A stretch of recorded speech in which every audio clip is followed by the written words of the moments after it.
दोस्तों, ये वीडियो आपको यदि अच्छा लगे तो इस वीडियो को प्लीज़ लाइक ज़रूर करें। यदि मेरे इस चैनल पे आप सबसे पहली बार हैं तो दोस्तों मेरे इस चैनल को सब्सक्राइब कीजिए और शेयर करना ना भूलें और बेल आइकॉन भी दबा दीजिए ताकि आने वाली हर छोटी मोटी जानकारी आपको सबसे पहले मिले। और मेरा ये कहना है कि इस वीडियो को दोस्तों ध्यान से देखिए और सुनिए, कहीं पर भी इसे स्किप मत कीजिए और ये आपको जो है कुछ न कुछ जानकारी देके जाएगा।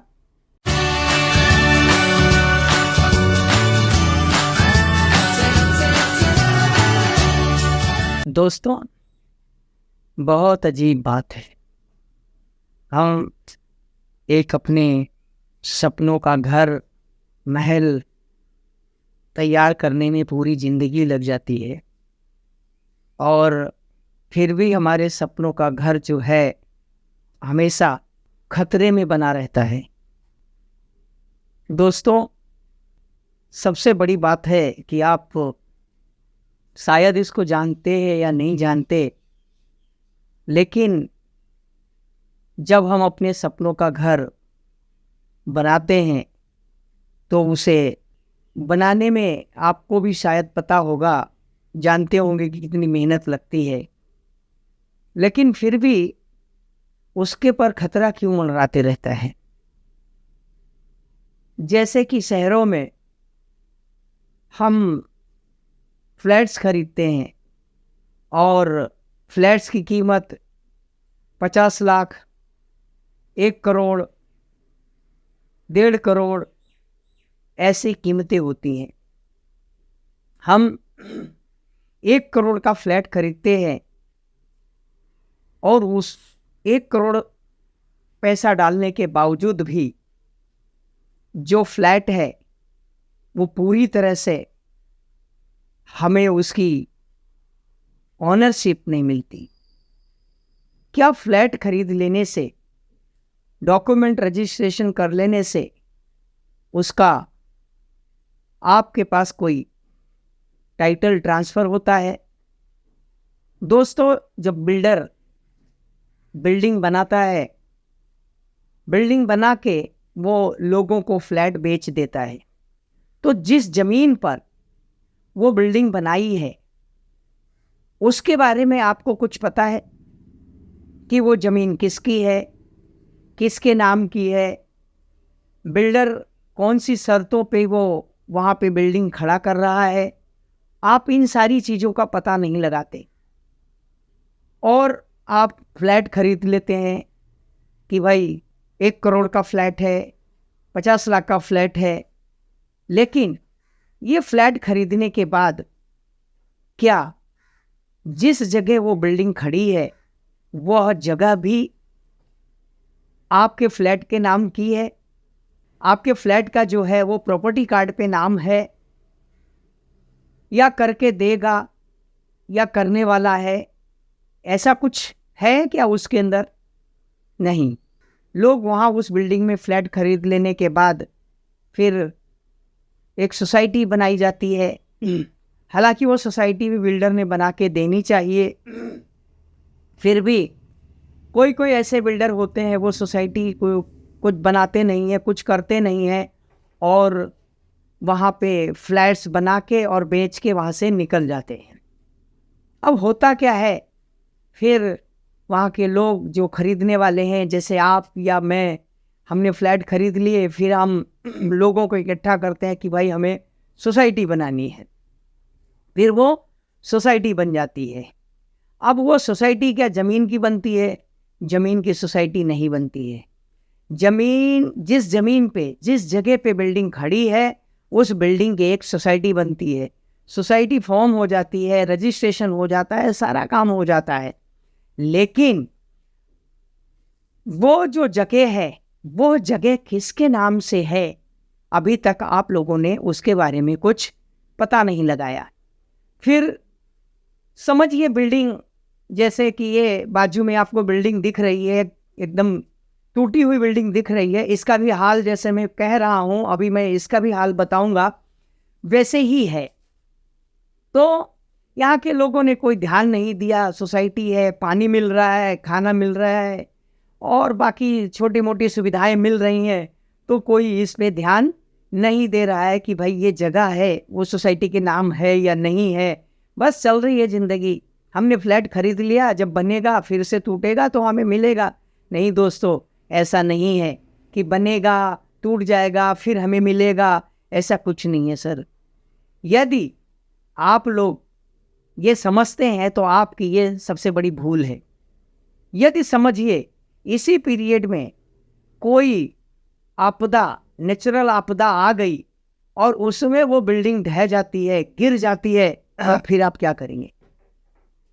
जिस जगह पे बिल्डिंग खड़ी है वो क्या जगह आपकी है? नहीं। जिसकी जगह होगी, समझिए यदि बिल्डर ने बनाई है और बिल्डर के नाम की जगह है तो बिल्डर, वही बिल्डर जिसने आपको बेचा है, वो आके वहां पे खड़ा हो जाएगा कि ये मेरी जगह है। और यदि उसने सिर्फ किसी का डेवलपमेंट राइट लेके वहां पे बिल्डिंग बनाई है तो जो मेन मालिक है, लैंडलॉर्ड जमीन का, वो आके बैठ जाएगा ये मेरी जगह है और आप कुछ नहीं कर पाएंगे। फिर आपको 20 साल 25 साल फिर से लग जाएंगे वहां पे अपना फ्लैट लेने के लिए, अपनी दुकान देने के लिए। दोस्तों, इसीलिए मेरा ऐसा कहना है कि आपका खुद का फ्लैट होते हुए, रजिस्ट्रेशन होते हुए आपका कुछ नहीं है। क्योंकि जब भी आप उस घर में भी कुछ करने जाएंगे तो सोसाइटी से परमिशन लेना है। बाजू वाले को तकलीफ हो रही है, आजू वाले को तकलीफ हो रही है, जब तक सोसाइटी परमिशन नहीं देगी उसके अंदर आप कोई बड़ा रिनोवेशन नहीं कर सकते हैं। जब आप बेचने जाएंगे तो परमिशन लगती है, बहुत सारी चीज़ें हैं। यानी खुद का फ्लैट होते हुए भी आपका खुद का नहीं है। जैसे कि आप साइड में अभी ये जो दूसरा घर देख रहे हैं, ये जो घर है, ये बंदे ने क्या किया, अपनी खुद ज़मीन खरीदी और ज़मीन खरीद करके परमिशन लेके अपना घर बनाया। तो इसके आजू बाजू में जितनी भी जगह है वो सब इस बंदे की ही है। यदि समझो आपदा आ जाती है और इसका कहीं से कहीं घर गिर जाता है तो इसे किसी के पास जाने की ज़रूरत नहीं, वो अपना खुद का घर खुद बना सकता है। लेकिन यहाँ बिल्डिंग में ये जो दिख रही है, यहाँ कुछ भी हो गया तो आप कुछ नहीं कर सकते। सबसे पहले यदि लैंडलॉर्ड आ गया और बिल्डर आ गया तो उनसे परमिशन लेनी है, और जब तक वो लोग आपके साथ परमिशन फिर से नहीं देंगे आप वहाँ बिल्डिंग खड़ी नहीं करवा सकते हैं और न बनवा सकते हैं। तो दोस्तों, सबसे पहले आपको क्या करना है, यदि आप फ्लैट खरीदे हैं, बिल्डिंग है, आपकी सोसाइटी है, तो सबसे पहले आपको जो ज़मीन है, जिस ज़मीन पे बिल्डिंग खड़ी है, एटलीस्ट इतना तो आप कर सकते हो कि वो ज़मीन जो है सोसाइटी के नाम हो, करवा दो। सब लोग मिलके सोसाइटी के नाम करवा दो। यदि कल बिल्डिंग गिरती है, कुछ होता है, तो कम से कम जितने लोग वहाँ रह रहे हो और सोसाइटी के नाम वो जगह है, तो फिर आप वहाँ पे किसी बिल्डर को भी पकड़ के ला सकते हैं और आप अपनी बिल्डिंग वापस से खड़ी करवा सकते हैं, उसे रीडेवलप करवा सकते हैं।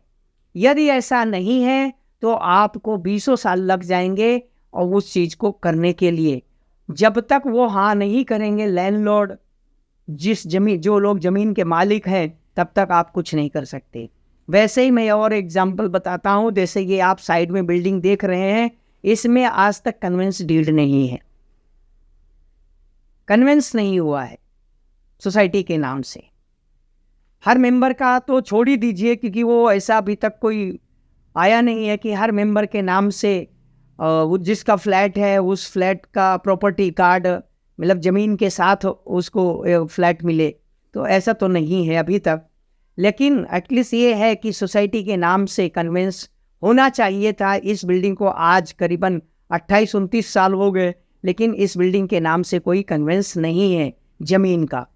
और अभी यहाँ पे इतनी मुसीबत है, यदि ये पूरी बिल्डिंग गिर जाती है, बिल्डिंग तोड़ना भी शुरू हो गया है, यदि पूरी बिल्डिंग गिर जाती है तो हम लोगों को, यानी यहाँ के लोगों को जो इस बिल्डिंग में रहते हैं, जिनके दुकानें हैं, इनको बहुत मुसीबत उठानी पड़ेगी और कितना समय लगेगा वो कोई बता नहीं सकता है। तो मेरा ये कहना है कि भाई सिटी में, शहरों में जो हम फ्लैट्स इतने लाखों रुपए लगा करके, करोड़ों रुपए लगा करके जो हम घर खरीदते हैं, कितना भी आप अपना पैसा खर्चा कर लो, लेकिन आपका खुद का घर नहीं होता है, नहीं हो सकता है, क्योंकि आप खुद का बोलते हो, ऑनरशिप लिखा है, फ्लैट ऑनरशिप एक्ट के हिसाब से आप ऑनर है उस फ्लैट के, लेकिन ऑनर होने के बाद भी यदि आप अपना कोई डिसीजन नहीं ले सकते ढंग से, तो आपका कहाँ हुआ ये?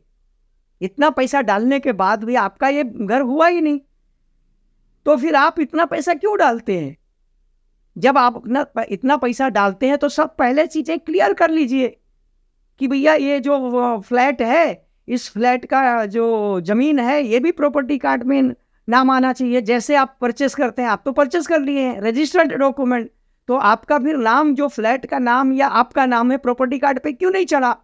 वो चढ़ाना चाहिए।